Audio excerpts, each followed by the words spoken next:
I single-handedly broke up my marriage. You're an awful person. You're 24 years old. Why would I listen to you? Why would you be giving therapy and advice to people who clearly need it? It doesn't make any sense, Ari. This is a horrible idea. You're listening to unlicensed therapy with Ari Mannis. Certain people would call me and I'd say, I'll have any excuse not to pick up the phone. Oh, like who? Like who? First and last name. My parents. Yeah. My siblings. Yeah, getting a call from a parent, you gotta like mentally prep for that. Or at least I do. I mean, I answer it, but I do sometimes. Yeah. But I try not to. Sometimes I don't. As much as I possibly can. You have a bad relationship with the parents? Just don't enjoy. I never get off the phone going, man, I wish I could talk to them more. Yeah, I hear you. Mine has improved with my parents. What changed? Well, this isn't funny, but I quit drinking. I got sober a year ago. I saw that on your social media. Oh, yeah. It is funny. Is it? Well, it's good. It's positive at least. Yeah, and my dad is sober. My mom quit drinking, so that has bonded us together. So you're all sober together. Yeah. You're a gay little family. Yeah. Gay little family. Boring, sober losers. Is that homophobic? I meant you're happy. Oh. You're a happy family. That's what I meant. I'm from the Boston area, so yes, it was homophobic. Yeah. Well, everyone there is homophobic. So they say. Mm-hmm. So you've been sober a year. Yep. But you still text me at 2 a.m. as if you're drunk. Yeah. Well, I still get drunk, but I claim I'm sober. Got it. That's smart. Then you get the best of both worlds. You get all the Facebook likes for being sober. Yep. You get to be part of the sober community. Yep. But you get to get drunk. Yep. And then I get drunk and then I feel terrible about like lying about being sober. So I drink more. I've never had any issues with alcohol. I don't like the taste of it. I got really lucky. I hate the taste of alcohol. Do you not really drink? I mean, I'm not sober. Yeah. But I've never... It's always like I have to try to get drunk because I don't like the taste. So I don't enjoy the process of drinking. That's nice. For the record, I am sober. Just kidding about drinking still. But I didn't like the taste of alcohol either when I was 15. That's when I started drinking, smoking weed. But it was cool. I wanted to be cool. It grew on you? It grew on me, yeah. Yeah. No, I mean, I had that phase in college. I would force myself to go party because it's what you're supposed to do and all your friends are doing. Let's go drink. Let's go have fun. Let's get drunk. Totally. So I would do it. I've had nights where I woke up puking and hell yeah, hungover and did you have fun with it for a while? Do you? There are drunk times where you sloppily make out with a girl or get up to no good, flip over a golf cart, spray paint some walls, break some windows, rob, whatever, whatever it is. Yeah, they're fun, but I never wake up going, oh, yeah. Same thing with, when I get off the phone with my parents. Yeah. I never wake up from a binge and going, let's do that again tonight. Fuck yeah. Yeah. See, I would do that in college. I'd have a lot of fun and wake up, being hungover, but like that was a blast. Now I have the hangover crazies, as I call them. Just a little bit of mania, I think. What do you mean? Anxiety as well. What do you mean? What do I mean? The hangover crazies are waking up super anxious, a little too outgoing, more than I normally am. I honestly think sometimes drinking would send me into a state of hypomania, and you're an unlicensed therapist, so you know what that's all about. You get it. Hypomania, of course. I'm familiar with that. Hangover crazies. I don't know. I think it's mostly anxiety, which gives you a rush of adrenaline because it's scary. I also have the new guilt. Like in college, I didn't care at all what I did with my time. Yeah. And now as a 30-year-old man who is not where I want to be financially and all that stuff, now if I wake up hungover, I go, man, I could have written last night or done something productive. Instead, now that whole night is taken away. Now today is taken away because I'm in pain. So I also have the guilt of just... I'm wasting my time. Yes. Which adds a whole nother layer of not wanting to drink. Yeah, that's where I ended up towards the end. Like the past 4 years, it wasn't really fun. I'd have like 2 hours of fun and feeling good, but then I couldn't stop drinking, to be honest. It wasn't like I can't stop. In my head, I was like, I'm going to have another one. After that, I was like, one more. Then Why I'd be not? like, I'm a comedian. Yeah, keep going. This is romantic. I'm a fucking, I'm self-destructive. I'm an artist. You were a Vine star, would you call yourself? That's What do you call yourself? If someone says, you'd call yourself a comedian. Yeah. But back in the Vine days, would you say I'm a Vine star? If someone said, what do you do? No. Star? No. What would you say? What would you say? Back when you were like the shit on Vine, how many followers did you have? 3.4 million. 3.4 million. So back in that time, Vine is no longer a thing, right? Certainly not. It's like literally not an app anymore. Correct. That's crazy. But okay, Yeah. so back when it was an app and you had 3 million followers, Yep. someone said, oh, what do you do for work? What would you say? Are we talking like an Uber driver or like? Yeah, or a family friend, or you're at a bar. All right. I would say I'm a comedian, and I also do videos. Like I do comedy videos. Got it. So I think Vine, it's cool that you were popular on Vine, but were you like a little self-conscious about saying like, I'm a Vine guy? Was it kind of like lame or whatever? Oh, yeah. It was. Okay. In my head, at least. I think now it's become, it's still not a joke, but now you could say it's a little bit more of a joke because it's went under. Yeah. And is no more. But back in it'd be like, okay, it'd be the equivalent of saying, oh, I'm a TikToker. Yeah, totally. Yeah. Now I don't have a big TikTok following, but if I had 3 million followers on TikTok, I would brag the shit out of that. I'd be like, oh yeah, I make tons of money on TikTok. I have 3 million followers. It's the dopest job I've ever had. I was pretty self-conscious about it being a stand-up comedian, being known for these wacky videos. Like I started stand-up in Boston 1 month, and then 3 months later, Vine came out, and then I like quickly got a lot of followers. And then a lot of the comedians in Boston thought I was doing stand-up because of Vine, which doesn't make any sense. Even though to you me. did stand up first, you're saying? Yeah. But only 3 months before that. So like, Well, Boston is a very, judgmental culture. yeah. The people there. The comedy scene is super small, or it was back then at least. Yeah. Really clicky. So I came in there. So you got made fun of there for doing Vine, even though yeah, you had a bigger, usually not to my face, but behind your back.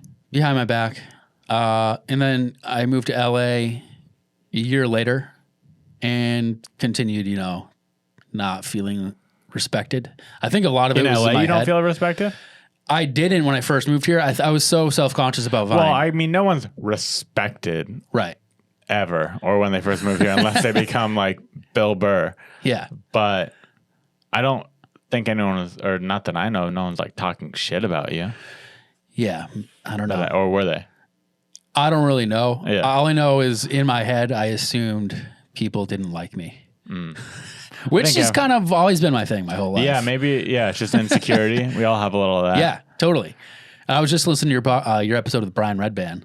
Oh, nice. I heard about Vine on the Joe Rogan podcast. Brian mentioned it for like 3 seconds. And then That's how you first heard about it? Yeah. Oh, I didn't know that. Yep.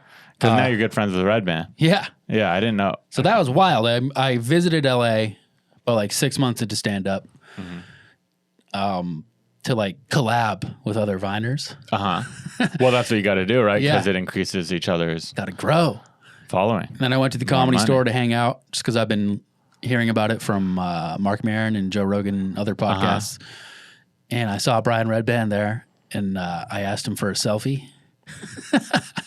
Then I was like, this is awesome, man. I heard about Vine from you on Joe's podcast, and I just wanted to thank you. Then he was like, okay, yeah, no problem. Then a couple minutes later, he was like, I've seen your Vines. Yeah. Then he was like, you should do, like, come be on a podcast. And I was like, yeah, I'd love to. Yeah. And then for a minute there, I was like, wait, does he mean Joe Rogan's podcast? I was like, oh my God, I might be on the Joe Rogan podcast. Then a few minutes after that, I was like, no, I'm probably just going to do a Death Squad podcast. Yeah. Which is still great. I was nervous about it. And during that podcast, he was like, well, dude, you should move to LA and come be on my shows at the Ice House. And I was like, what the fuck? So all my dreams are coming true. Yeah. But I still had this thought in my head. It's like, oh man, nobody likes me. I'm a Vine boy. And everyone has those thoughts. Whether I have the thoughts, no one likes me because I make sexist jokes, you know? Right. Well, nobody does because of that. That's what I thought. So that's not wrong. Yeah. So I guess we're all just not liked for one reason or another. No, I'm just kidding. That's good. I had a girlfriend the first 2 years of Vine relationship, 10 years in a relation. Mm-hmm. So see, that's the only way to be safe these days. I know, right? Is to just get in a committed relationship and behave yourself. Yeah. I have a girlfriend now of 8 months, thank God. How'd you guys meet? The only reason I'm with her is to protect Instagram myself. DMs?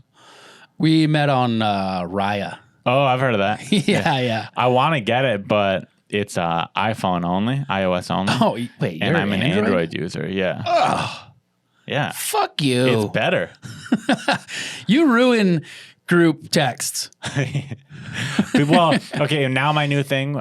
So there was a door guy group text. Yeah. And I literally wasn't a part of it because people didn't want an Android phone in there. Yeah. But I have a MacBook, so now I have my group text in there just hooked up to my iMessage on my MacBook. So not my phone number, but my email, basically. So you carry around your laptop everywhere. So I can't. That group text is so much that it's the perfect amount. I open up my laptop and I have 200 messages to catch up on. So I'm glad that's not hooked up to my phone. Yeah, Jesus. I have a group text with some friends from home, and I just have it on like silent, whatever that's called. Do not disturb. So I don't get like vibrations or pings. Yeah, because that would drive me crazy. You could do that too, but even when I don't get if I pull out my phone and I have a notification, I have this thing in my head where I have to check it. I don't. You're lucky. Take a look at this, dude. Oh boy, This always blows people's minds. This always gives a lot of people some stress. Wait, hold on. Which app are you about to pull out? iMessage, and you can look at my phone calls and emails. That's 800 unread text messages. Wait, how? Because who are they from? How do you not read these? They're underage girls. They're from friends. Okay, no, a lot of these are like, some of them are from friends, but some of these are like Postmates and yeah. See, I just switched my phone to where I can't read a text on my home screen. Like it just says iMessage. So now I have to open it to read it. But for years, I could read a text without even opening my phone. Yeah. And if it's a friend saying yes, I'm like, well, I don't need to open that. It's another step. It's wasting my time. Yeah, exactly. Well, that's perfect. I was watching your Vines for the first time an hour ago. All right. I always knew you did Vine, but I just never had Vine, so I never went on to check people's Vines. If I didn't hear about it from Red Band on Rogan's podcast, I would never. I definitely heard about it. I was just never cared. How long was the Vine wave for? A year? 2 years? How long was Vine popular for? I'd say like 3 years. 3 years. Okay. So for whatever reason, it just blew right past me. Yeah. Like I made an account, but I never, it's kind of like TikTok right now. I just haven't put too much. It's like, so is Instagram dead? I don't know what's going on, but your compilations are on YouTube now. Right. So if you search Doon on YouTube, I don't know if it was you or someone took them all. Somebody else. And smashed them together. And they're really funny. Oh, thanks. And silly. They're kind of like, I mean, you could see why they're viral, especially with yours, because like a lot of them, what would you do? Pay homeless people to be in them?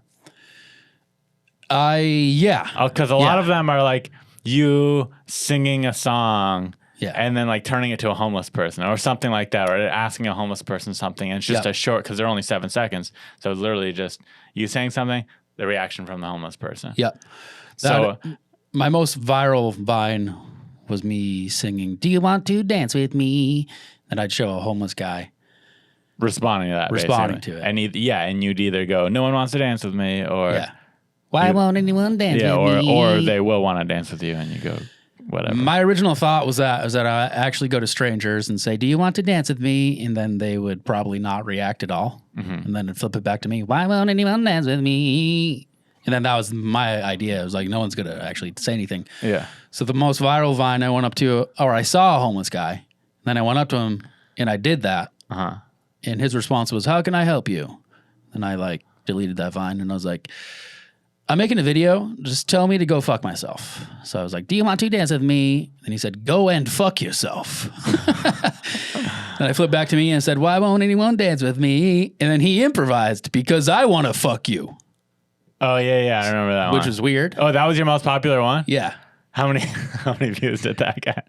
I don't know, like millions and millions. Yeah, it's pretty absurd. Yes. So did you ever like, hey, thanks, dude, here's $5? Yeah, I think that day I was like, yeah, give him some money.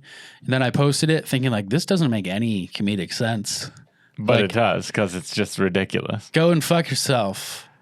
Why won't anyone dance with me? Because I want to fuck you. I was like, what? It's absurd. Yeah. And at first, when I saw it, I was like, all right, this is weird. I was like, I'll post it. Then I walked back to the car, and like within 12 minutes, I had like 2,000 likes. You couldn't see views back then. I was like, holy shit. That was like by far the most I'd gotten. Oh, you don't even know how many views it got? Back then. Early days of Vine, you couldn't see loops, they called them, how many times your Vine was played. Got it. Just likes. Just likes. So 100 likes per minute, that was the sign of a Vine doing well. So I was getting over 100 likes per minute. So I was like, all right, we got something here. And the next couple of days, I was refreshing my followers, like see how many new followers I was getting. I was getting like multiple followers per second. And I was like, that was a little scary. Because I was like, holy shit. And then, so how many did you have at the end of that one video? Was this your first viral one? It's my first like viral one. And it like became a small cultural thing. Like I heard this like people tweeted me like, this Spanish musician just sang your song to a huge crowd. I didn't know who he was, but I was like, holy shit, that's crazy. And I think it was a cultural thing among like high school kids. They would say like, I sing this in the halls. Like everybody loves dance it. With me? Yeah.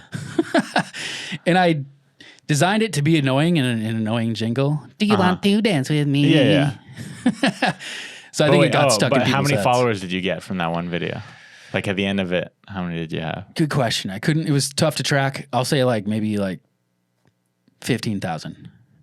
Pretty good. But that Vine helped me just steadily grow for a while. Sure, then you could build off of that. Yep. So I found that formula of this whole singing thing, and I did it a few more times. Always scripted. Hate to break the hearts I had a of feeling. all those teens out there. Yeah. I had a feeling. And a lot of people thought they were real, and I was like, all right, well, if you think that, that's Think cool. whatever you want. Yeah, I want to ruin the magic for you. Yeah, and I was just like, I'm just trying to be entertaining here. So, but I had some guilt about that. So did it get to the point? It got to the point where you're making money off of it, right? Yeah. It was paying your bills, I imagine. Yep. And did that happen pretty quick? Pretty quick in the grand scheme of things. I think like 6 months later after starting Vine. 6 months into doing Vine, you're making, is it paying all your bills 6 months in? Not all my bills. I'd say a year in, definitely paying the bills. Okay, so a year in, it's paying all your bills. Yeah. So at this point, it's your job, so to speak, right? Because Yep. you're not making a living doing stand-up. Right. So did you wake up in the morning and did you think, okay, I have to post something today? Like, Yeah. it's that type of thing? Oh, yeah. And I wanted to. The first whole year, I'd say, I loved it. And it was a huge creative outlet for me. My leg's falling asleep. Excuse me. Huge creative outlet for me. But I was kind of like addictive about it. Addict behavior. In what sense? To where I'd wake up and be like, all right, I gotta fucking post something. Then I'd go out for hours in the streets of Boston. Because in Boston, there was no other Viners around. So I'd go out, try to make something with somebody or do something. Did you have an idea when you left the house, or did you just go out and you were just like, oh, let me think of something while I'm out here? I'd say like half and half. Sometimes Okay. I'd go out and look at stuff, see like what was interesting or what I could do with certain stuff. Like there was one, excuse me, I thought of an idea called unnecessary swearing. I think I just thought like, oh, it'd be funny if I went to Dunkin' Donuts and said, I'll take a large iced coffee filled with shit. And just in real life, that would be funny. Yeah. Or fun for me to do. Yeah, it'd be a fun video. Yeah. So I had that idea. I went to Dunkin' Donuts I knew near Fenway Park, and I went to those people, and I was like, all right, hey, so I'm a comedian, and I just wanted to try out a video. Yeah. So I'm just going to order a coffee. They're like, what? Yeah. They're like, You're like- I'm just going to order a coffee. And so Right, I did that. I was like, I'll take a large iced coffee filled with shit. And a motherfucking donut, please. Because it was titled Unnecessary Swearing. Yeah. Just swearing when there's no need. Yeah. So that was one where I had an idea and it happened. Did that one do good? Yeah. Yeah. That one did well. And so I might wake up, check the popular page. I think that one was number 1 on the popular page. I was like, fuck yeah. All right. I just earned myself one day of relaxing and feeling high off of getting good numbers. Mm-hmm. People being like, this is so funny. Getting a big rush from that. Right. But then the next day comes around and I got to make something else, man. It's true. Even the rush of just releasing content and seeing the reaction. Yeah. Like all day, I'm just checking Instagram. Any comments? It's the worst. Now I hate it. Yeah. I mean, I hated Vine. I hated constantly making content. Almost like a year and a half later, I was like, fuck, I got to do something. I was like, I got to stay relevant. How do I do this? I'm old on Vine. It's interesting too, because Vine is such a unique, this 7-second clips, like it doesn't really translate to stand up or Instagram or YouTube. Like, it's like I was watching you do it and I was like, oh, he's really good at this. I was like, but you can't really use this towards any other medium. No, I could take in some of my stand-up. Maybe like a story. It'd be a funny Instagram story or something. Yeah. Yeah. That's about it. I would talk about it in my stand-up, talking about like some experiences I had, but I couldn't just go up there and recite a Vine. Early on in stand-up, I did say like, I make Vine videos. They're 6-second looping videos. Here's an example of one. And I did Jesse Pinkman. Just like, yo, Mr. White, what? Bitch. Yo, Mr. White, what? Bitch. And I'd just do that over and over as if I was live looping. And I would do that until people laughed, hopefully. Sometimes I didn't. But it would get me some laughs. So I was like, all right, I got 30 seconds. Right. But you can't do 200 Vines as your act. No. That'd be interesting to watch though. And I did some headlining spots at Levity Live in Syracuse Funny Bone. Uh-huh. Where it was all Vine fans. It was matinee shows, all ages. And I would do some of my characters I did on Vine on stage. I also had a Vine friend open with his band before me. The audience liked it, but I wasn't happy with what I was doing. So I was like, a year into doing stand-up, I knew that I like wasn't good at stand-up because I was old enough to know like your first year, you're going to suck. Yeah. I listened to enough podcasts to know like, new comedians probably suck. Yeah. I wasn't a gifted stand-up comedian. I knew I sucked. So I was headlining sold out shows thinking like, this sucks. But you couldn't turn down the paycheck? That's part of it? That's when I realized. Was that like the main reason you did it? Or you just didn't want to say no? Like if you knew you sucked? I did it because I wanted to get try better. it. I wanted to get better. I wanted to try it. And that was my goal all along with Vine. I was like, all right, I'm building an audience here. Then I can sell tickets. Mm-hmm. But the whole time I was like, God damn it. I wish I started stand up at least 5 years before because then I'd be funny. Right. And I wouldn't disappoint everybody who came to see me at these shows. But you probably didn't disappoint them. Those 2 headlining shows I didn't disappoint. I don't think. Because they're all excited to see you. Yeah. Yeah. So it was a lot of just like people. Like I've watched, I don't want to name names of celebrities that do stand-up that aren't good at stand-up, but there's plenty of them. Yeah. And I'm working at the Comedy Store and just being around comedy, I've seen many of them. Unless they're really unbearable, the crowds are happy. Yeah. Like they leave stoked that they could see an amazing opener, but they're stoked on the headliner because they watched their movies growing up or they, totally. Whatever it is. They just want to see you in person. And then I did meet and greets after the shows. They wanted a picture. I brought merch thinking like, dude, I'm going to sell out so quickly.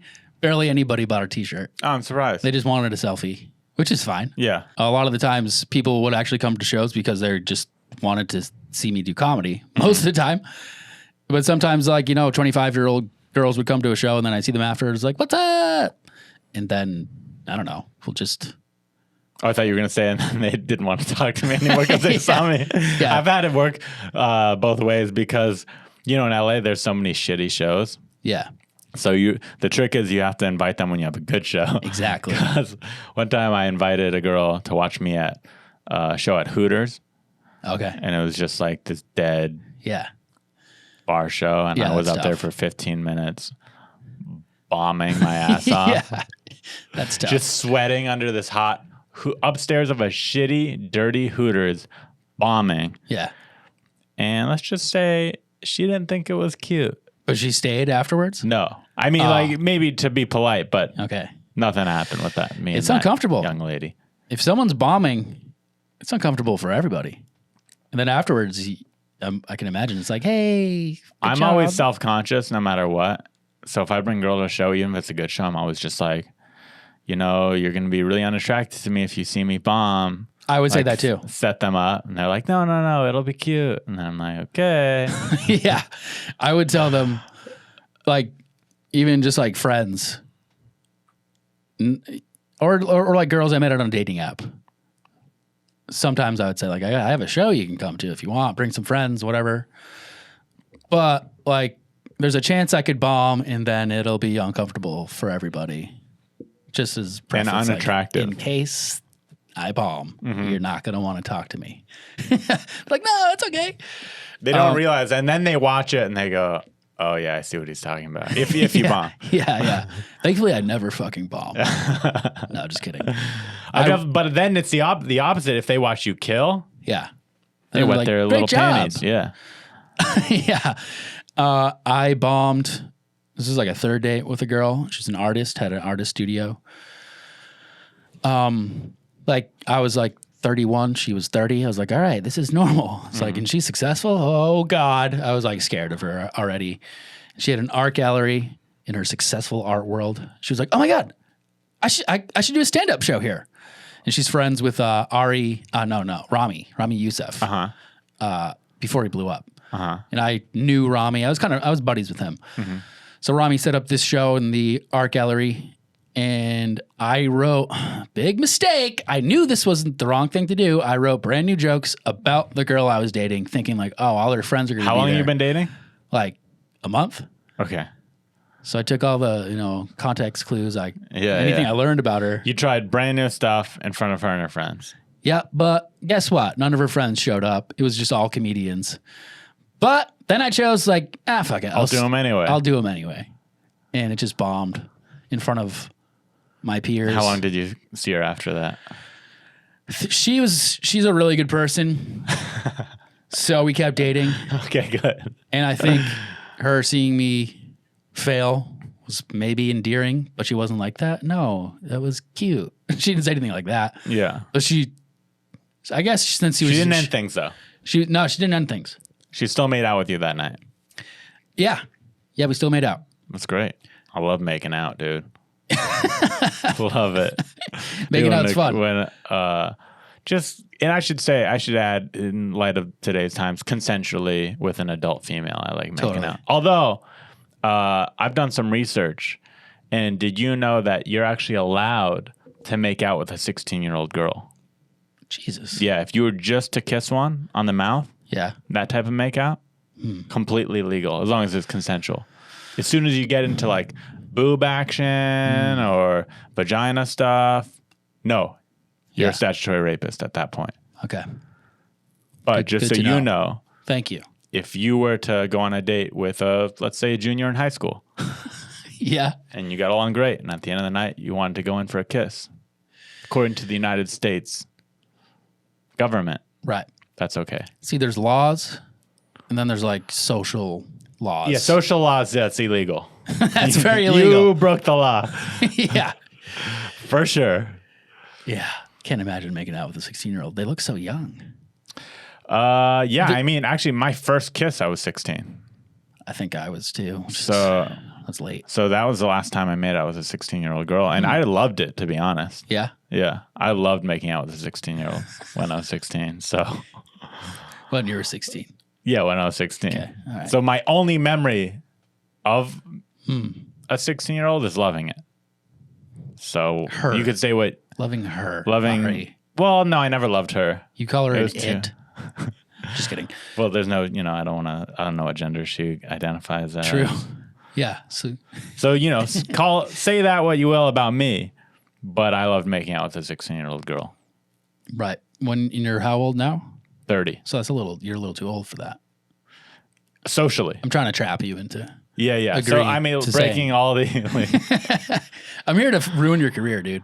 I think I just ruined it for myself. If you just took that soundbite of me just talking about that, it'd be uncomfortable for everyone. I didn't get a lot of girls in high school because I looked really young.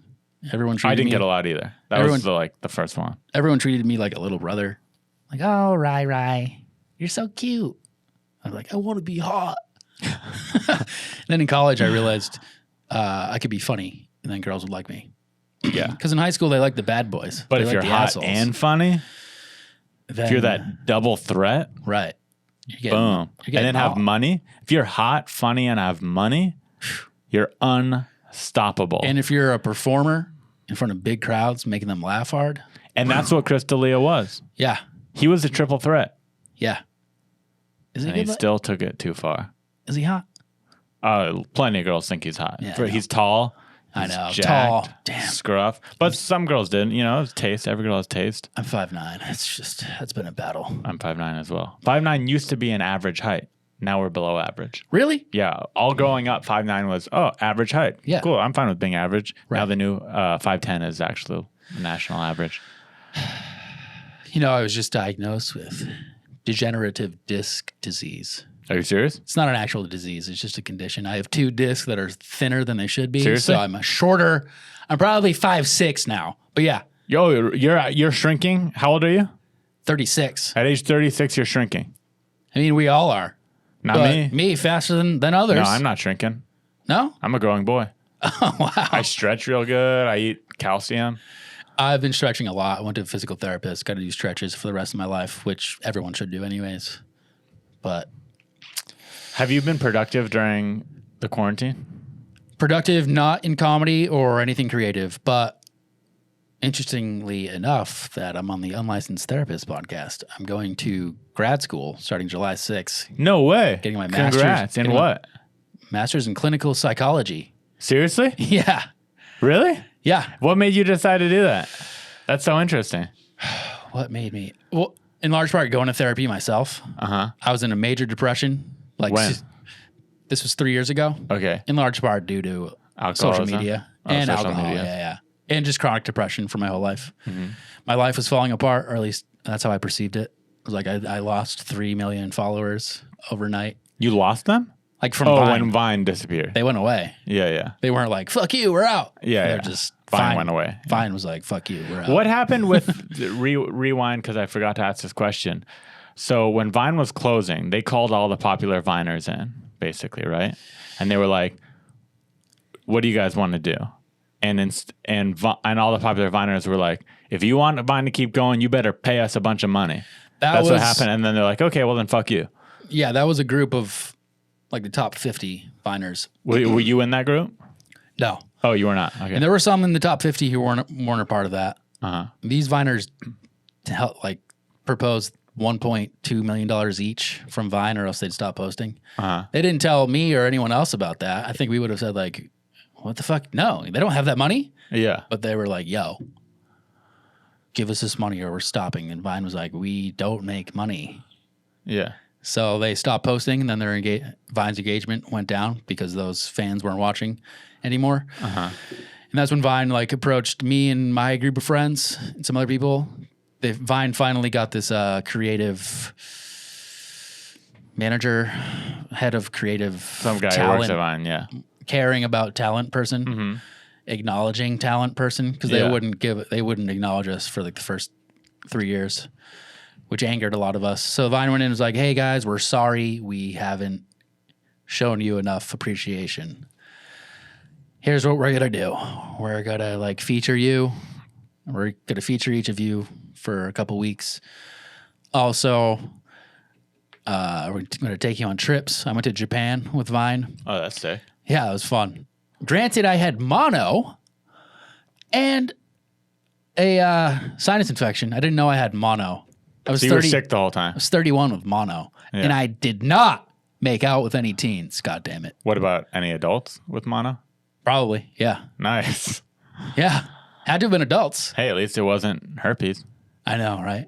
Yeah. Thank God. Mono isn't that bad. Well, I've never had it, but I imagine it's not that bad. I didn't have a bad case of it either. It was mild. I didn't even know I had it. It was just like, man. So you got to go to Japan. Oh, so Vine. So after all those people said we're not posting, Vine still continued a little bit after that. Yeah. Okay. For some reason in my head, I thought they're like, okay, we're shutting it down. No, not right away. Okay. You could tell they were panicking because they came to us like a deadbeat dad, being like, I'm sorry, son. I want to work on this relationship. Yeah. And most of us were like, cool, thank you, but also fuck you. Like, why didn't you give a fuck about us until now that you're struggling? But no, yeah, I took the free trip. Was Vine owned by Twitter? Yeah. It was. Okay. It was part of Twitter. Yep. So Twitter wasn't doing well at all. I don't even know how they're making money still. So I think because of Trump. Yeah, maybe. Engagement's I don't know. way up. Twitter laid off 450 employees and shut down Vine the same day. So I don't think Vine was costing. That was how the story ended. Yep, the end. Yeah. Vine, I think, was costing them $10 million a month for the bandwidth. Jesus. That's one thing I heard. So that's a lot. Yeah. 10 million. More than I've ever had. But I would make money through brand deals. Like brands would hire me Right. to make Vines about them. Uh-huh. So that was great. But after Vine shut down, the deals stopped coming. Yeah. Currently, I've only had one brand deal in the past year. It's been Through Instagram? Yeah. It's Franzia boxed wine. That saved my ass. I was fucking broke. Sweet. Panicking. Like, yeah, holy but shit. now you're going to get your master's in clinical psychology. Yep. That's so interesting to me. I want to merge my careers. What was your undergrad degree in? Sociology. Okay. I hope to merge my careers, comedy and psychology. Mm-hmm. I don't know what the fuck that's going to look like. I would like to become a licensed therapist. I'd say go on license. Yeah. Yeah. I could. It's good, man. Yeah. Going unlicensed, like, I don't know the legal ramifications down the road, Right. but I didn't have to go to school. Right. And if I help someone, awesome.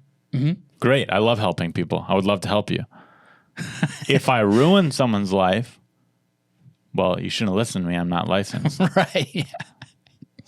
It's win-win. So, yeah, going licensed, I feel like sets yourself up for a lot of risk. Yeah, I mean, it can protect you too, but a lot of pressure to like be a good therapist. And then you got to market yourself and get clients. You got to keep a bunch of secrets. Like, that's the other thing. I'm unlicensed. Anything someone tells me in therapy, I could talk about it to anyone I want. Yeah, right. I'm not a doctor. Right. There's no patient confidentiality agreement. And also, I've been thinking, like, assuming I become licensed and I start having clients, are they going to, they're going to Google me. I'm going to use my real name. Rydoon is not my full name. But, like, what if they find out I made these wacky, silly videos? So, like, are they going to take me seriously? I think that'll work in two ways.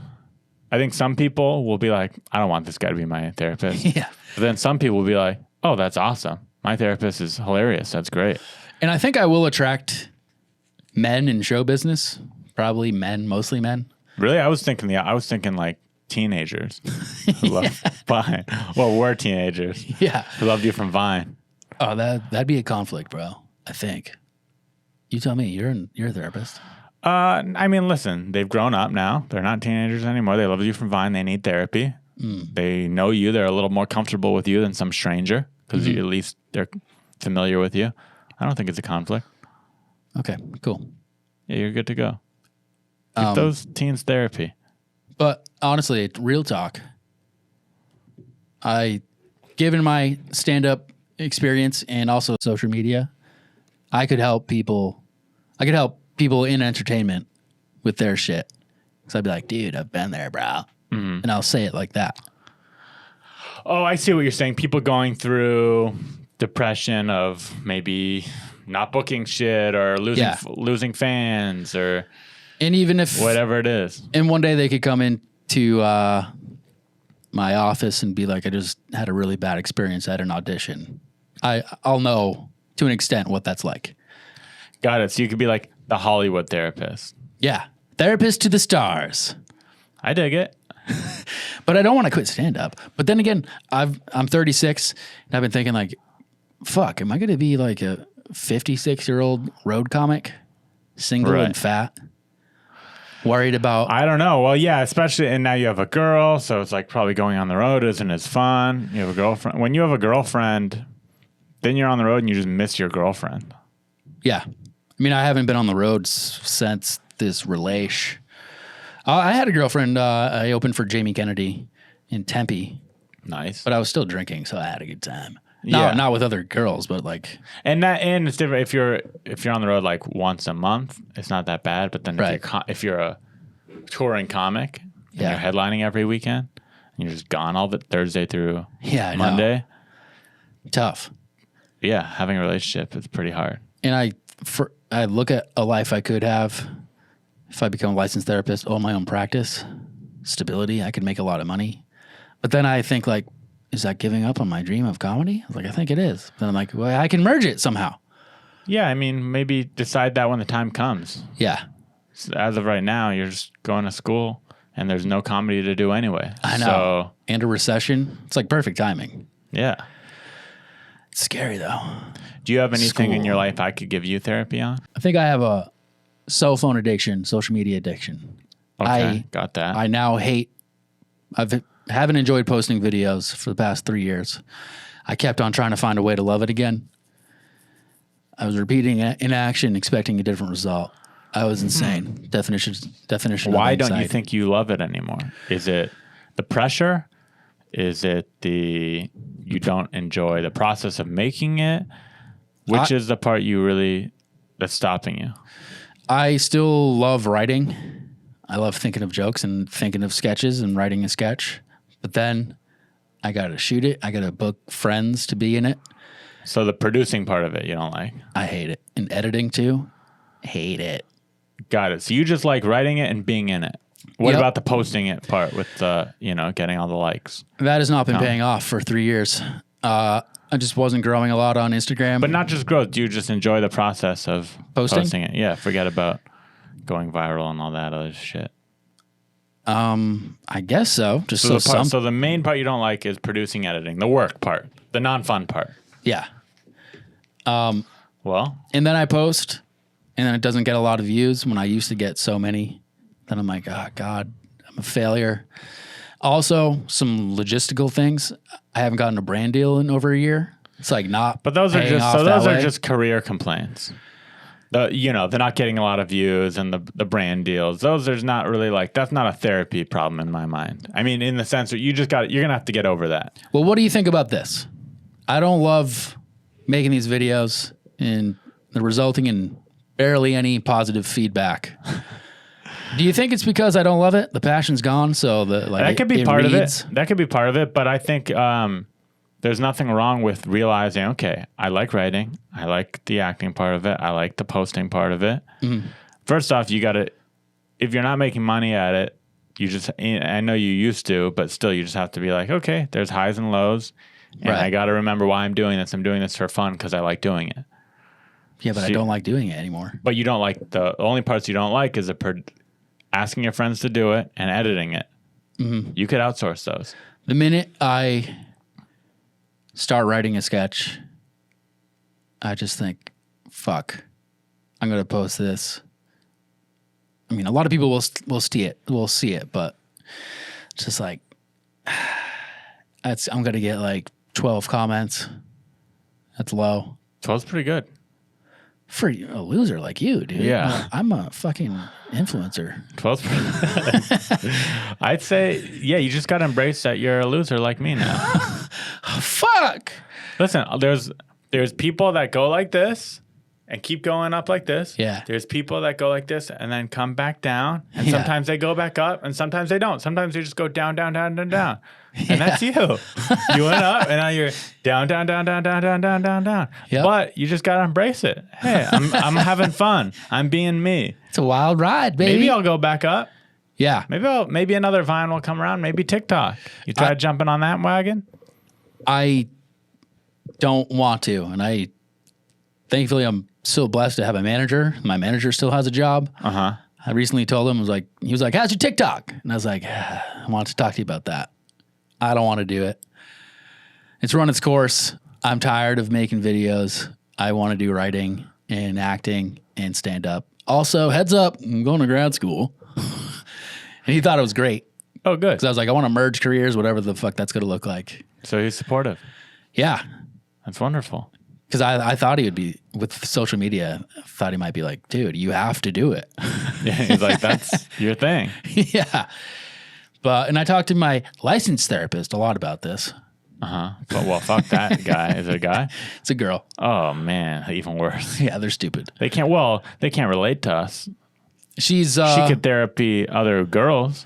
she's a lesbian. Okay, I'm back So at on least board. we bond in our attraction. Yeah, you both to like women. adult. Yeah, women. I get that. And she has clients who are influencers, quote unquote. Sounds like you're doing all the right steps. You don't like making videos anymore. You're going to grad school. Yeah.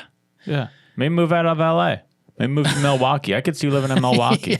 Yeah. All right. Yeah, you like the Brewers? No. You like? You don't drink anymore. I like the Red Sox. You got to be an alcoholic if you live in Milwaukee. I know, right? Got to stay warm. You ever been to Bali? No. It's the influencer capital of the world. Really?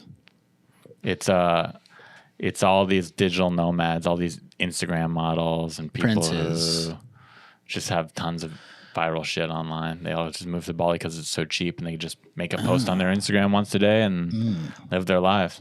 I have for years thought like, I could move to Costa Rica, live like a king. Yeah, I'm sure it's similar. Yeah. Be pretty cool. But wait, I think social media has just run its course for me. I'm 36. I'm a grown ass man. I'm tired of making these wacky sketches. Yeah.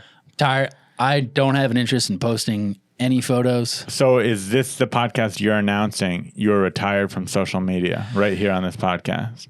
I think so.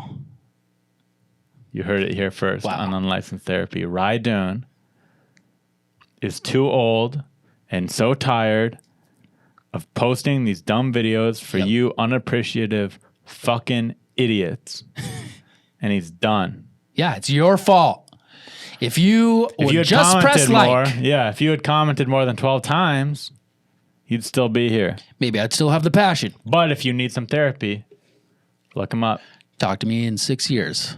What if you did unlicensed therapy while you did your degree, and that way you had like 6 years of experience already. You're ahead of the curve. Talk to my therapist about that. Yeah, I've been a licensed therapist for 1 year, but I did unlicensed therapy for 6 years before this, so I'm pretty good. I talked to my therapist about that. Kind of. I was like, maybe I'll start a podcast about, I don't know, psychology or, mental health podcast. And she was like, the Bureau will block you from getting your license if you do that. Nah, they won't. I looked into it. Yeah. Take my word for it. They're good. I'll take your word for it. I'm going to do it. I talked to the Bureau. Okay. Or do it under a fake name then.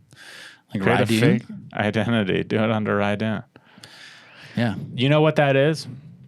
Here's something real that I have found with my podcast Unlicensed Therapy. Mm-hmm. First off, this podcast is more of a conversation and less of therapy. At least that's what it's turned into. It's not much therapy. I say, is there any problems I could help you out with? Yeah. It's not like really mocking therapy as much as the title. But when I tell any licensed therapist, psychologist, psychiatrist about my podcast, they hate me. They hate my guts. Really? Almost every time. Do they think you're dangerous or anything? No, they think I'm basically like disrespecting and mocking their life. Oh, okay. Which, if I am, Yeah. who cares? It's a silly. I'm a comedian. Right. Relax. Yeah. So that's pretty much what the main issue I've encountered my whole life is that I don't take anything seriously, and I make jokes about it. And whatever, I goof around about it and people get mad. So the same thing has happened with my podcast. No one's made a big deal out of it. Yeah. I've just felt it. Maybe I'll match with a girl on Tinder and she goes, I'm a psychologist. And I go, oh, I have a podcast where I do unlicensed therapy. Unmatch, things like That's funny. shit like that. I wonder what my therapist would think. She probably wouldn't give a shit. Yeah, you should tell your therapist about it and see what she says. She'll probably be like, that's stupid. Probably. Not cool. Or like she'd be like, whatever. It's a podcast. He's a Tell her I'm comedian. lesbian though, and then she'll like it. She might hit you up. Yeah. No, just kidding. She's married. She's forced me to just become this woke fucking pussy. I'm sorry, I just said pussy. I think I'm woke, just not in LA. If I moved to Boston or Milwaukee, I think people would be like, oh, it's pretty woke. You know, I was more woke when I lived in Boston. Granted, I was in college. College kids are woke as fuck. But I started losing my wokeness when I moved out here. And I blame because I blame the comedy they're store. too woke here. Oh, you're saying you just were around unwoke people. See, for me, Los Angeles is so woke that it makes me not want to be woke. Same here. It's like, hey, there's a healthy amount of wokeness, and you guys crossed that line. I totally agree. Social justice warriors, they anger me. One time, I had a podcast. I ended it. My leg. Can you help my leg issue? Yeah, I'll touch if you want to put it here. I'll just touch it. Okay, just rub my legs. I had a podcast called "I'm Sorry, Dad," unrelated to anything about my dad, and I had Interesting title. a guest, Paul Gilmartin, on, who has a podcast called the Mental Illness Happy Hour, Okay. and we talked about suicide on it. Okay. And I posted. Have you ever been suicidal? Indeed. Wow. Oh, indeed. I've been watching The Wire. Yeah. Have you? Not really. I've been really sad and depressed, but I've never actually thought about. You just got to push Never harder. planned out a suicide. I never planned. Suicidal ideation. Thinking about it.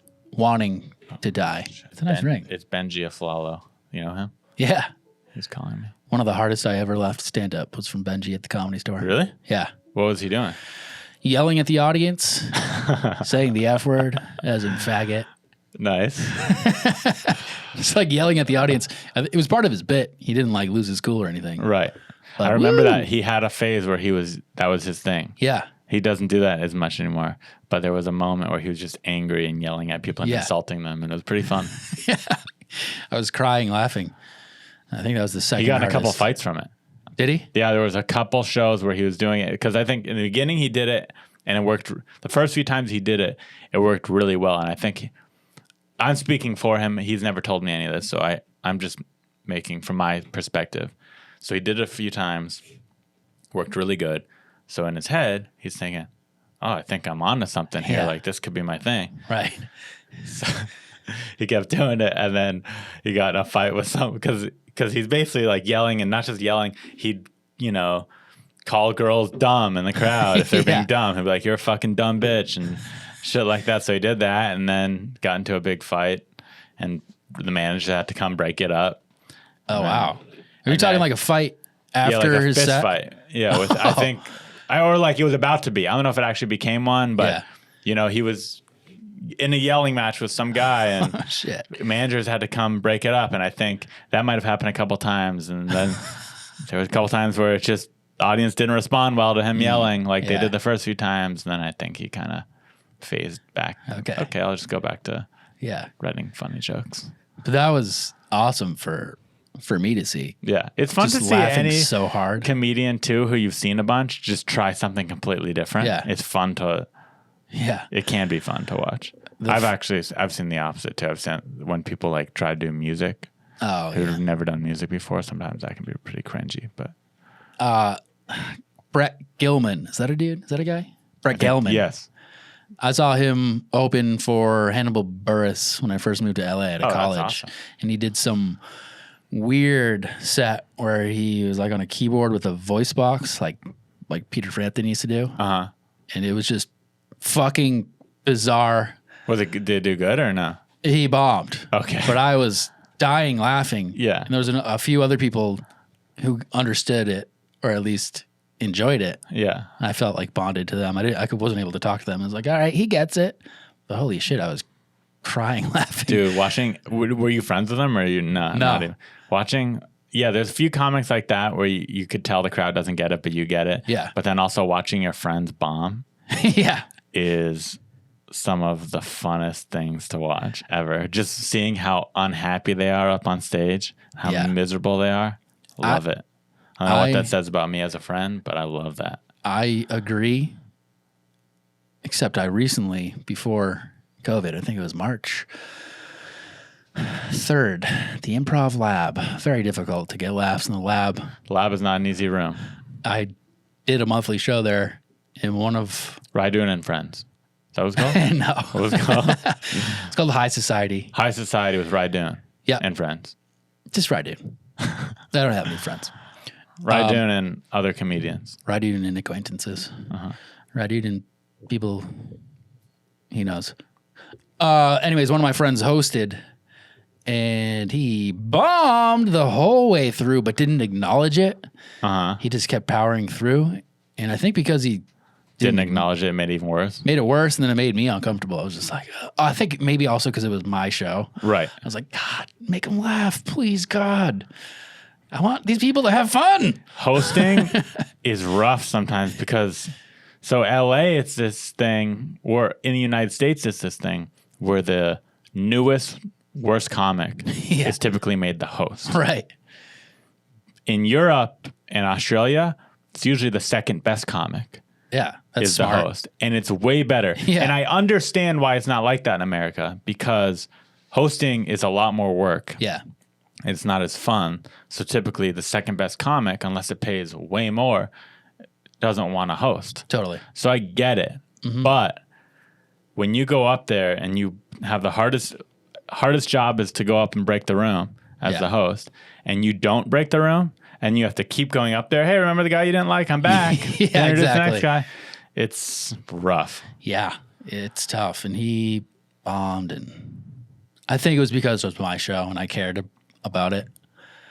I cared about the audience having fun as opposed to just my set. Yeah. It changes things. So like, you are oh now. my God. You're like, this is It's painful. Why did I have him?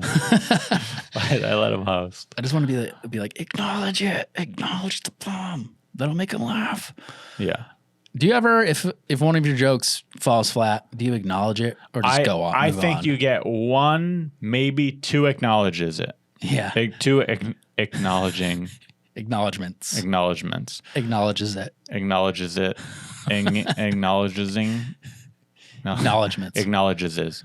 Yes, correct. I think you get two of those, 1 to 2, depending on how long your set is. If you have a long set, you could do it twice. Short set, you get one. If you keep doing it, then it makes it worse. Then it makes it to like for example, I'll have a set where I'm not really bombing. I'm doing good, but maybe a joke won't hit quite as hard, and I'll say it, and it gets a big laugh. Right. If you keep saying it, then you're actually bombing. Like even if you had a good set, but you kept saying, "Oh, you guys aren't laughing at that. Oh, I'm bombing," because I've seen that happen a lot.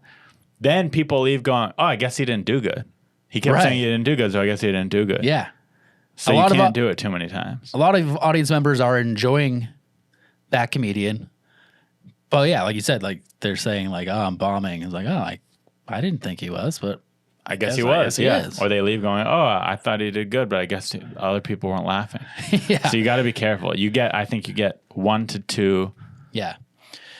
I've done that quite a bit. You know, if a joke falls flat, I'll pause and be like, I really wish you guys laughed harder at that. Yeah. Yeah, it's an easy way to like get a laugh and recover. Yeah. For a while before COVID, I was opening every set with crowd work, just trying to get good at that. And if it went well, it was great. And the rest of my set was usually good. But if it doesn't go well right off the top, you lose the audience right away. And then it's just, you got to climb out of that. Yeah. But I was like, fuck it. I just want to get good at this. So I'm just going to keep doing it. Try to like notice something in the crowd. But if no one else I think crowd work is great. You just have to have, to me, it's not about, you can't commit to it. It's kind of one of those things where you have it, but if it's not working, you still have jokes in your pocket. Right. So you can seamlessly weave between the two. If you're like, I'm just going to do crowd work and that's not working, you're fucked. Yeah. I definitely couldn't do like 10 minutes of crowd work. I saw another friend bomb. He wasn't hosting, but he went on second to last. And Dane Cook was supposed to go last. I think it might have been a tag team with like no host. Dane was running late, so this comedian He had to stretch. He had to stretch. Oh, that's rough. And at one point, he looked at the sound guy. He was like, "What's going on? Are we done?" He was like, "No. Okay." Or he said, "Is it over?" In that wording. It's like, God. ooh, it was really funny. Then he went to the piano on the stage at the Improv, started playing. I think he tried to play well, but it just wasn't happening. Then he was singing a little bit. Oh yeah! And I think he was really trying to sing well. Oh God, this sounds rough. Even hearing you talk about it. Yeah, I mean, I was dying laughing, just like, what the fuck is he doing? And other comedians were like, oh Jesus. So that was funny. That's. But I heard an audience member toward the back just say like, you can't play shit, because he was like, the piano's like, how did I play this before? Someone was like, you can't play. So that was tough. Anytime the audience is yelling anything at you and you could hear them, bad sign. Yes. It's tough when you see a headliner watch you and they're not laughing. That happened to me somewhat recently. I had a spot in the lab. Andy Kindler was on the show, and he went up a little bit before me. The king of bombing. Is he? Andy Kindler's. So there's people who are like amazing at bombing. Yeah. If you know what I mean? Yeah. Whereas like they're bombing, but they're just so confident and acknowledging it in a funny way that they leave bombing, but everyone in the crowd knows that they're good at comedy, if that makes sense. Yeah. To me, Andy Kindler is like the king of that. That's cool. I don't think I've seen him enough live to really sense that or see that. But I was on the show with him. I look up to him. I was on Mark Maron's TV show, Maron. Okay. And he followed me on Twitter, and he was like, great job. You were great. Hilarious. So okay. He watched it. Yeah. I followed you. Okay. And I'm like, oh my God. Woo. 3 years later, I'm on a stand-up show with him. I was like, all right, this guy thinks I'm really funny, or at least the acting I did. Mm-hmm. So I was like, all right, let's see if he likes my stand-up. I did a set, just wasn't doing very well. And he was at the bar, like pretty close to me, just not watching me, but no laughing. Yeah, not into it. Looked bored. Looked like I liked you on that show. Your stand-up, no thanks. Thankfully, I don't think he remembered me. Oh, okay. But just to see like a veteran just looking like bored. It's definitely, if you know that one of your heroes is in the back of the room, it adds this whole other pressure. Yeah. Like having a girl see you for the first time, the booker of a comedy club, having family members, it adds this whole other thing, and you want to do good so bad. Yeah. I don't like it. That was a poetic sentence you just had. You want to do good so bad. Yeah. I want to do good so bad. Amen. It's a good But lyric. You know what I mean. Yeah. Every time I performed with some family there, I had a bad set. I wouldn't call it a complete bomb, but to this day, my aunt, the one time she seen me was at Laugh Factory open mic. I got lit early and I bombed horrendously. Open mic. And I was like 6 months into comedy. Yeah. And she hasn't yet and that was 8 years ago. She has not come back and seen me again. Damn. Since then. Open mic. You invited her to an open mic? It wasn't like, hey, will you come watch me at the open mic? Mm-hmm. It was, my dad was in town. Okay. They had never seen me. That's what I was doing that night. And they're like, can we please come? And I'm like, okay. Yeah. It wasn't like, hey, Aunt Lisa, will you please come to this open mic that I'm doing? I have a show. Yeah, it wasn't that. Yeah. Every time I've had family in the audience, it's always been in Boston, which that's fine. But I've gotten so in my head about it that I get up there and then I acknowledge it. I'm like, my sister's in the audience. Then I tell sex jokes. And I think the audience is thinking like, oh, sisters are there. Or at least I'm thinking it like, why am I doing this? So your issue that you brought up today was not enjoying posting content. I'm going to bring up a list of, I rank people's problems. Okay. I'm going to list you the top 4 right now. The first, number 1, is Trey. His girlfriend wanted to have sex with his butt. Hold on. Are these your guests you had on? Yes. So Trey Stewart. Okay. He's right now leading the rank of problems. Wanted to have sex with his butt. His girlfriend wanted to put a strap on, have sex with his butt. Pegging. Mm-hmm. Number 2, Mike Falzone talked to his dad every day. And I think that is just super unhealthy, in my opinion. Too much. We talked about this in the beginning, even. How we don't like talking to our families. That's a lot. It's a lot of time. Every day? And it's not sick or anything. That's perfectly healthy. How long were the calls? Do you know? I'm not exactly sure, but I think, half hour, whatever it is. Jeez. That's too much, right? Do you agree? That's every the day? second. Yeah, so that was ranked number 2. Number 3 was Rosebud Baker. She actually was in a fight with her dad and doesn't talk to her dad. That's probably the most serious of them, but to me, the third most interesting. Okay, yeah. Because that's so common. And then Brooke Banner, the porn star, she wanted more money. That was her issue. All right. We all want that. Now, where do you think your issue ranks with those? Pretty low.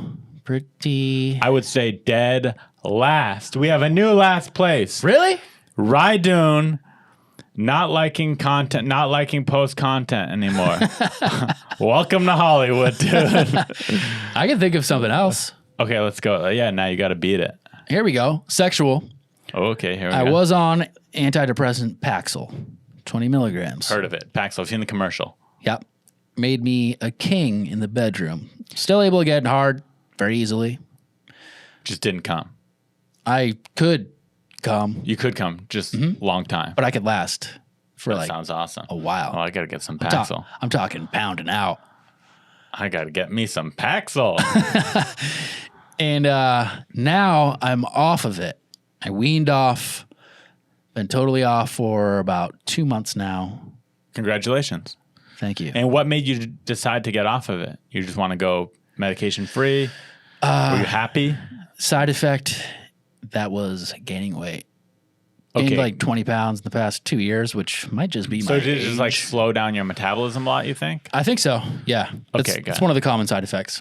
And also, I got on Paxil before. You look good to me. You look skinny, thanks. right? Did you lose that 20 pounds or no? No, not yet. Oh, okay. But, never mind. You're fat. You're pretty- fat. You're fat. Pretty, pretty disappointing when I to take hear. my shirt off. Yeah, dad bod. I have that too. Yeah. Yeah, getting fat. You wanna in take my off our pecs. shirts? Please, no. Okay. Thank you.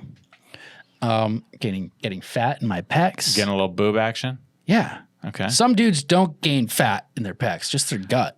I just gained in my gut. Like, so far. Lucky. So far. Knock on wood. So No now boobs for the yet. rest of my life, I got to do like sit-ups every day, or else I'm gonna have boobs. It's not gynecomastia, Yeah. which is actual I think. boobs. What about diet? How's your diet? Been working on it. It's hard. It's hard. It's hard, man. I like pretzels. I like pretzels at night. Is that really your go-to? Just crunchy salted pretzels? Well, I just bought a bag, and I like pretzels at night. Cheez-Its. Yeah, those are good. I'm fine. My diet is great until 10 p.m.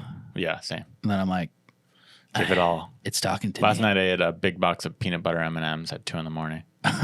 Nice. Felt guilty. How'd you feel this morning? I Emotionally. mean, I feel fine, but yeah, I feel guilty, but I feel Yeah. my body's fine. Right. It's not worth how I feel in the morning. Usually not even physically. Just in my head, I'm like, God damn it. Right, exactly. When I don't snack at night, the next day I'm like, I feel good. I did it. Yeah, I did it. I did And it. You feel lean, and you're not even hungry. It's not like you. If I go to bed hungry and wake up, I don't wake up hungry. Same. So that's how you know. I'm never hungry in the morning. Yeah. Back to Paxil. Paxil. I'm off the Paxil. Now I'm coming quick, baby. Not super quick. Now is that a problem? You're coming too quick. no, it's Premature not. ejaculation. It's not premature. It's just I was Just too quick. I was used to pounding my girlfriend. And now out. you're what, like 10-minute man, 5-minute man? 10-minute, which I So- guess is normal, but I can't like pound super hard. Yeah, so I recently dated a girl at the beginning of COVID. So we stopped seeing each other now, but I was dating a girl at the very beginning of COVID. And she was teaching me how to edge. Okay. And it works Yeah. very well. It takes commitment, but you could practice this. Believe it or not, being a premature ejaculator or whatever, not performing the way you want to. You're not a premature ejaculator, but not performing the way you want to. Yeah. So right now you're a 5 to 10 minute man. You want to be a porn star. You want to be a male porn star. Yes. You want to be an hour and you want to pound hard for an hour. You want I to mean- pound hard as long as you want to pound. Yeah. Until you're ready, until she's like, okay, finish already. Yeah. Yeah. Sadly, no girl wants that. But I think for me, because I have the same issue where I don't last that long. If a girl says, okay, can you finish? And even though that's not a good thing, in my mind, I'm like, nice, I lasted plenty. Yeah. So you want that. Now I have a girlfriend, Right. and So- I've told her like, heads up, weaning off of Paxil. You Even got to when practice edging. when I was on Paxil, I was like, yeah, I can last a long time right now. She's like, great. Yeah. So edging, are we talking like you're having sex and then you almost, I know what edging is, but You could practice it during sex, but you could also practice it during masturbation. and that helps you. And it'll translate to sex. So yeah, when you're about to come, you have to stop and not come. And then what? Eat her out? Because she's gonna want to keep going. Oh yeah, if you're doing it if you're practicing edging during sex, yeah, you have to stop and either eat her out, finger her, or even just like, hey, let's take a minute and cuddle while remaining inside of her vagina cavity with your penis. The good news is I can control it if the girl is on top. I don't get a lot of friction there Yeah, it's not as usually.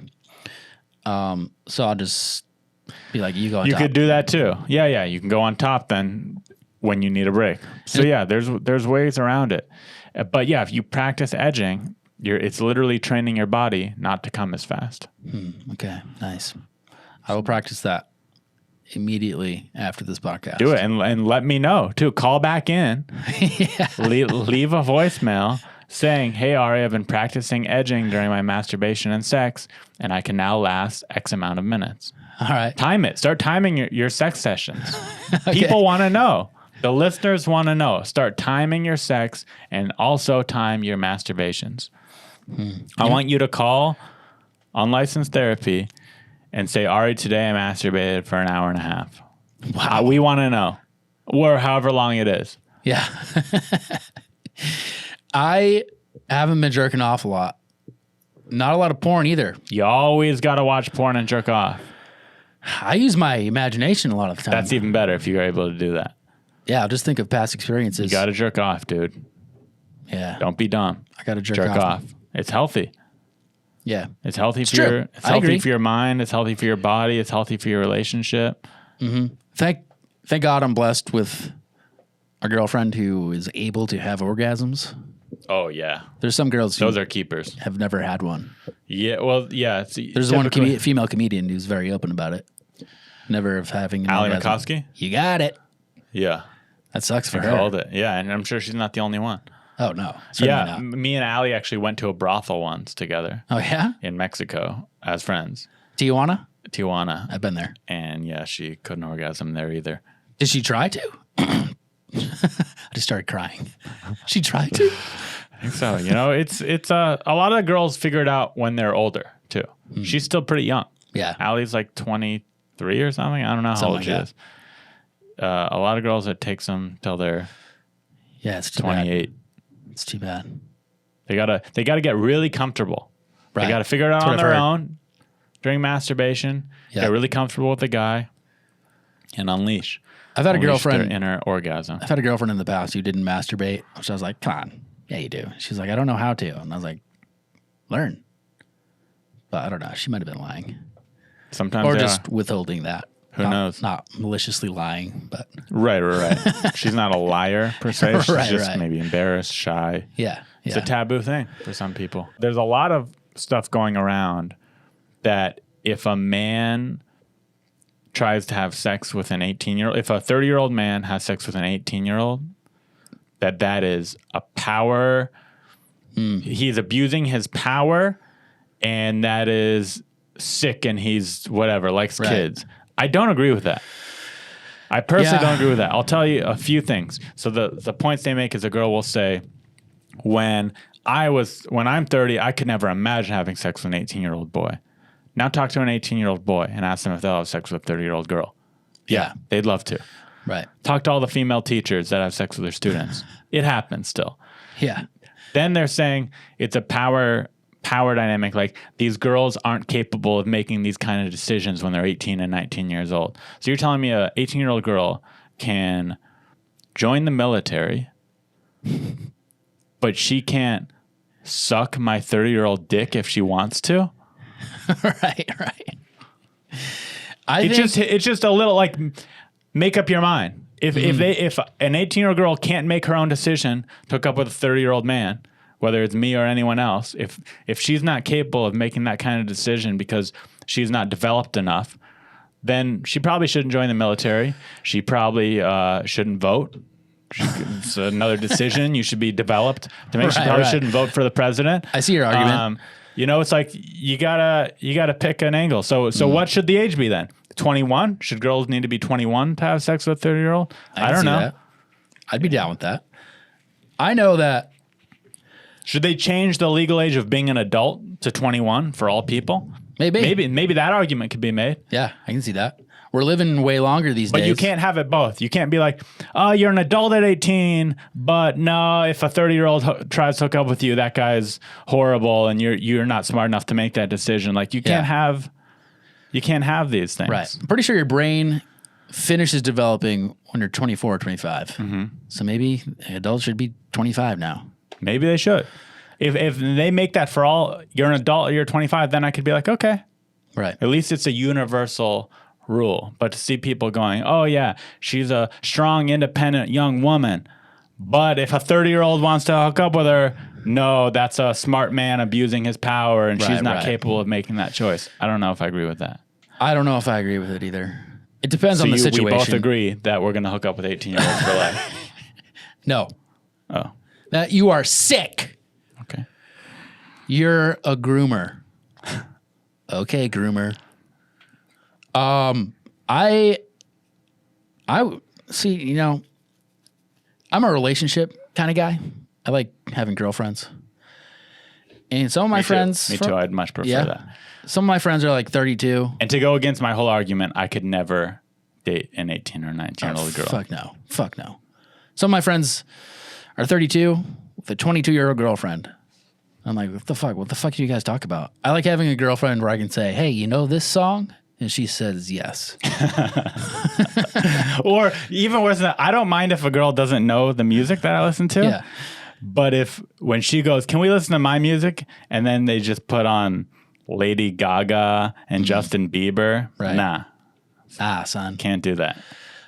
My girlfriend and I, we watched Seinfeld together. I'm like, this is everything I've wanted in a relationship. She prefers Seinfeld over Friends, so she's smart. Good taste.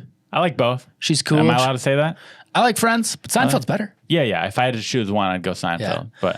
But I'm not knocking Friends. I've been rewatching Seinfeld. Good stuff. Yeah. Yeah, my girlfriend's great. We're in love. You say I love you to each other? You've been dating how long? 8 months. So yeah.